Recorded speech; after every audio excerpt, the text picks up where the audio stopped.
Imagina a cena, 1927. O bando de Lampião, o cangaceiro mais temido do Brasil, está marchando para Mossoró, uma cidade próspera no coração do Rio Grande do Norte. A expectativa era de saque, de medo, de rendição total, né? Total. Só que o que eles encontram é algo completamente diferente. O prefeito, um cara chamado Rodolfo Fernandes, organiza a população. É impressionante. Trincheiras são cavadas nas ruas, cidadãos comuns pegam em armas, uma cidade inteira se prepara para lutar. É uma imagem de cinema, sabe? Totalmente. E para entender como um evento desses foi possível, como uma cidade decidiu, assim, peitar o rei do cangaço, a gente precisa ir muito mais fundo.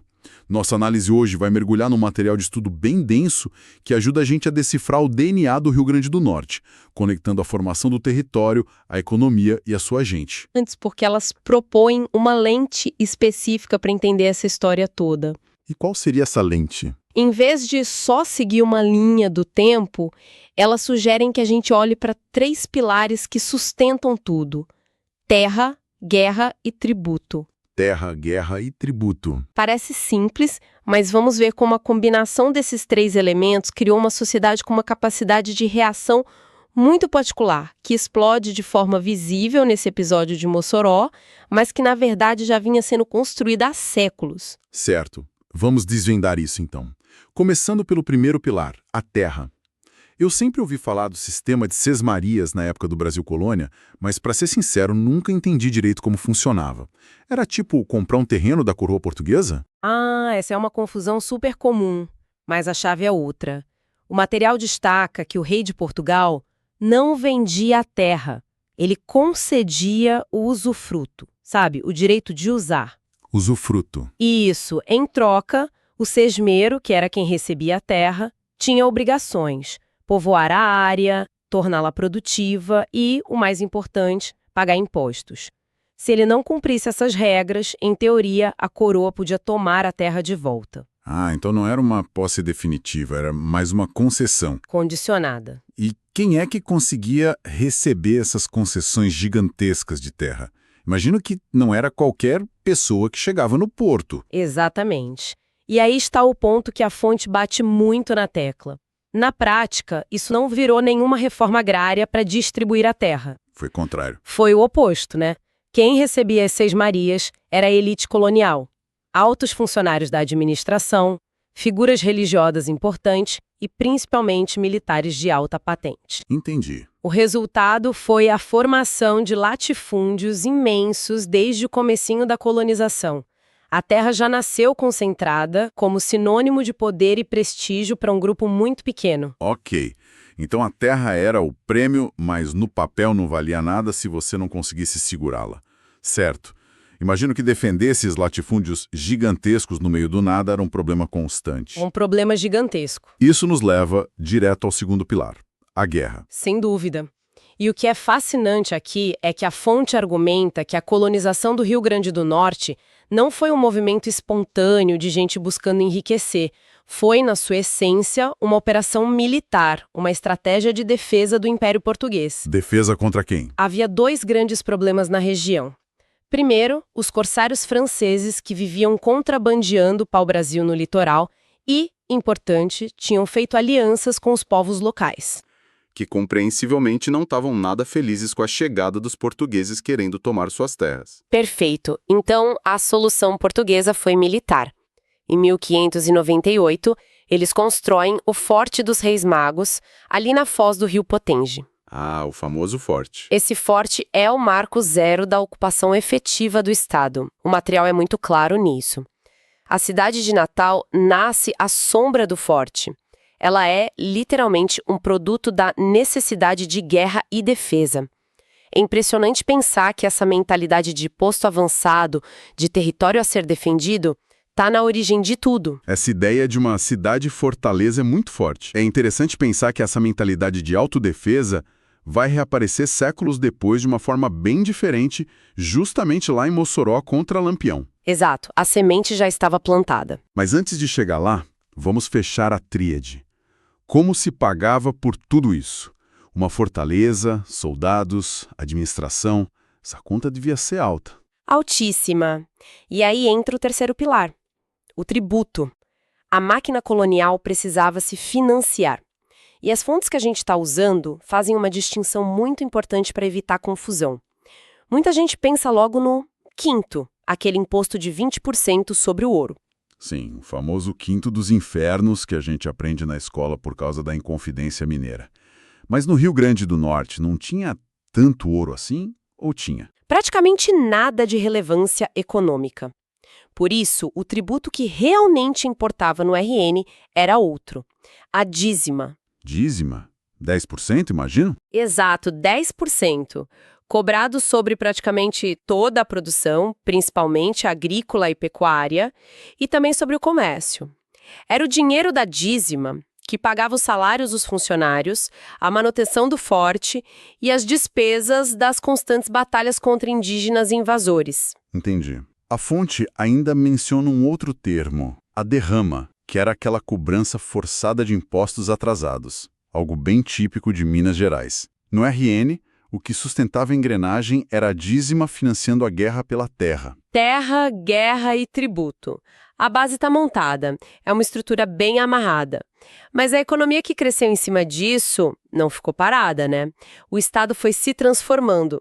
As fontes falam em ciclos econômicos bem definidos. Sim, e a cronologia aqui é fundamental para entender como o território foi sendo ocupado de fato. O primeiro grande motor econômico, lá nos séculos XVI e XVII, foi a pecuária. O gado. O gado, ele foi o verdadeiro desbravador do sertão. Enquanto o litoral era a zona de defesa, o gado ia avançando para o interior, abrindo caminho, e atrás dele vinham os colonos estabelecendo fazendas e expandindo o domínio português. E depois do gado, que veio? No século XVIII, o sal ganha uma escala industrial. O Rio Grande do Norte sempre teve salinas naturais, mas é nesse período que a produção se organiza para atender uma demanda nacional gigantesca. Que demanda era essa? A indústria do charque, da carne seca, principalmente no sul do Brasil. Peraí, sal? Parece uma coisa tão básica. Foi tão importante assim? Foi estratégico. Pensa na logística da época. Não existia geladeira. O sal era tecnologia de ponta para conservar alimentos, especialmente a carne que alimentava a população das áreas de mineração e do resto do país. Nossa, faz todo sentido. O RN virou a geladeira do Brasil, de certa forma. O sal potiguar se tornou uma commodity essencial. Faz todo sentido visto por esse ângulo. E chegamos ao século XIX, que é quando a coisa se conecta mais com o mercado internacional, imagino. Exato. Primeiro com a cera de carnaúba, que era muito valorizada, mas o grande protagonista foi o algodão. O nosso material chama de ouro branco. Ouro branco? Era uma fibra de alta qualidade, super resistente à seca do sertão, que engatou perfeitamente na demanda das indústrias têxteis da Inglaterra durante a Revolução Industrial. O algodão integrou o RN de vez na economia global e gerou muita riqueza, concentrada, claro, nas mãos dos grandes proprietários. E quando se fala em economia do Brasil nessa época, no final do século XIX, eu sempre penso no ciclo da borracha na Amazônia. O material faz alguma conexão com isso no RN? Essa é uma dica de ouro que as fontes fazem questão de ressaltar. Não há conexão direta. Ah, interessante. O ciclo da borracha foi um fenômeno amazônico. É um erro muito comum em provas e conversas associá-lo ao Nordeste. A grande riqueza do sertão nordestino nesse período, e especialmente do RN, era o algodão. A economia que Lampião encontra em Mossoró em 1927, ainda movida pela força do algodão e do sal. Certo. Então a gente pintou um quadro da colonização, da economia, mas parece que está faltando um lado dessa história. E as pessoas que já estavam aqui. As fontes falam muito sobre a resistência indígena, mas de uma forma que eu não esperava. Não foi só guerra o tempo todo, né? De forma alguma. E o conceito central que o material nos apresenta aqui é o de agência. Agência. Que os povos indígenas foram vítimas passivas da história. Agência significa que eles agiram, tomaram decisões, fizeram política e buscaram ativamente defender seus interesses e sobreviver naquele cenário caótico. E como essa agência se manifestava na prática? De várias formas. Tinha a resistência bélica, claro, como na famosa Guerra dos Bárbaros, que foi um conflito gigantesco, mas havia também táticas muito mais sutis. A fonte dá o exemplo de um líder potiguar chamado Zorobabé, que é fascinante. Zorobabé. Ele fez alianças com os franceses contra os portugueses. Depois, quando viu que era vantajoso, trocou de lado e se aliou aos portugueses. Peraí, mas essa ideia de alianças flutuantes, hoje em dia a gente não chamaria isso de oportunismo ou até traição? Como a fonte enquadra isso para não parecer apenas um vira-casaca? É uma ótima pergunta, porque nos força a olhar com os olhos da época. Para Zorobabé, não existia a nação Brasil ou a França como a gente entende hoje. Existia o seu povo, os potiguaras, e duas forças estrangeiras gigantescas disputando seu território. Entendi. A prioridade era o povo dele. Exato. As alianças dele eram pragmáticas, focadas em garantir a sobrevivência e o máximo de poder para sua gente. Era real política indígena no mais alto nível. E além da política, a fonte destaca a resistência cultural. Manter a língua, as tradições, misturar suas crenças com o catolicismo, o sincretismo, tudo isso é uma forma poderosa de dizer, nós ainda estamos aqui. Entendi. Não se trata de julgamento moral, mas de estratégia de sobrevivência. E essa longa tradição de resistência, de agência, de encontrar formas de lutar, imagino que isso nos ajuda a entender melhor o que aconteceu em Mossoró, certo? Não foi um raio em céu azul. Exatamente. Essa capacidade de organização e reação não surge do nada. E isso nos leva de volta ao ponto de partida da nossa conversa. Lampião, em 1927, vê Mossoró como um alvo rico e, ele imaginava, fácil. Claro, uma cidade cheia de dinheiro do sal e do algodão. Exato. Um polo comercial importante, com bancos, lojas. Ele manda um bilhete exigindo uma fortuna para não invadir. E a resposta da cidade foi um sonoro não. Foi um não armado. O prefeito Rodolfo Fernandes recusou a chantagem, reuniu a população, distribuiu as poucas armas que tinham e organizou a defesa em trincheiras. Quando o bando de Lampião atacou, no dia 13 de junho, encontrou uma resistência feroz e foi forçado a recuar. Uma humilhação completa. Total. Para o cangaceiro mais famoso do Brasil. Mas a história mais maluca, para mim, é a do cangaceiro Jararaca. O que aconteceu com ele depois que foi capturado? Jararaca caindo dos homens de Lampião, ferido em combate e deixado para trás. Ele foi capturado, interrogado e no dia seguinte levado ao cemitério local e executado pela polícia. Um fim brutal. Brutal. Só que a história dele não termina aí. Pelo contrário, é aí que ela começa de verdade. Exato. O túmulo de Jararaca, um criminoso, um cangaceiro, começa a se tornar um local de peregrinação.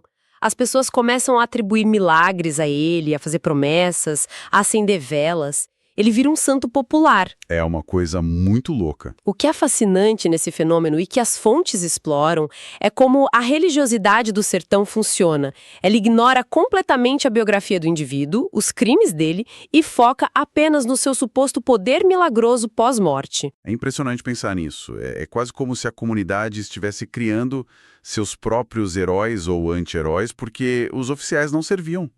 A fé popular preenchendo um vácuo deixado pela justiça formal, que era vista como distante, corrupta ou simplesmente ausente. É algo muito poderoso. Revela uma relação muito complexa da população com a lei e com o sagrado. Uma busca por poder e esperança em figuras transgressoras, justamente porque elas operavam fora do sistema que tantas vezes oprimia o povo. E essa agência popular, essa capacidade de se organizar, não parou em 1927. As fontes mostram que isso continuou forte na política do século XX, certo? Como foi a Revolução de 1930 no Estado. Foi um momento de virada.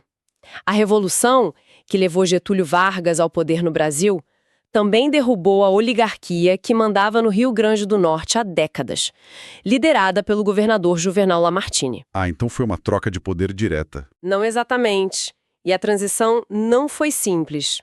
O material destaca que, após a queda de Lamartine, não entrou imediatamente o interventor de Vargas.